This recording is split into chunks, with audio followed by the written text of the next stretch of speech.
Како дете, Петер Маџар во својата соба чувал постер од унгарскиот политичар Виктор Орбан. Тогаш Орбан за многу унгарци представувал лидер кој бил против советското влијание. Децении подоцна, Маџар станува човекот кој стави крај на 16-годишното владење на Орбан.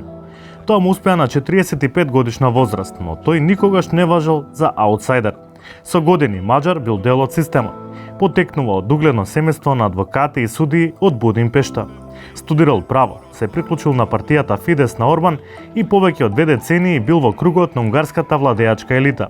Служел како дипломат во Брисел и извршувал високи државни функции. Бил во брак и со Џудит Варга, една од најстакнатите политичарки на Фидес.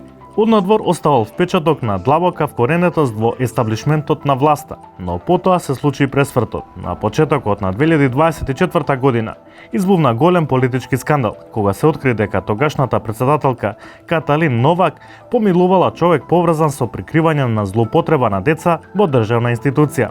Случајот го наруши имиџот на Фидес како бранител на семејните вредности, а Маџар вешто се дистанцираше од партијата. Тој јавно ги обвини функционерите дека прикриваат корупција и дека се кријат зад политичката лојалност.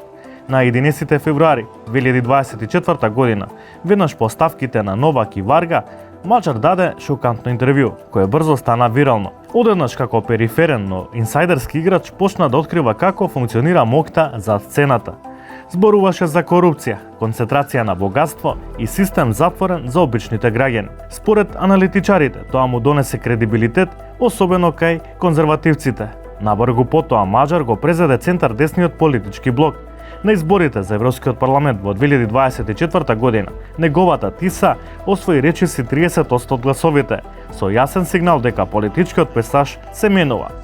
Маџар ја фокусираше кампањата на секојдневните проблеми, корупцијата, растечките трошоци за живот и нарушениот здравствен систем.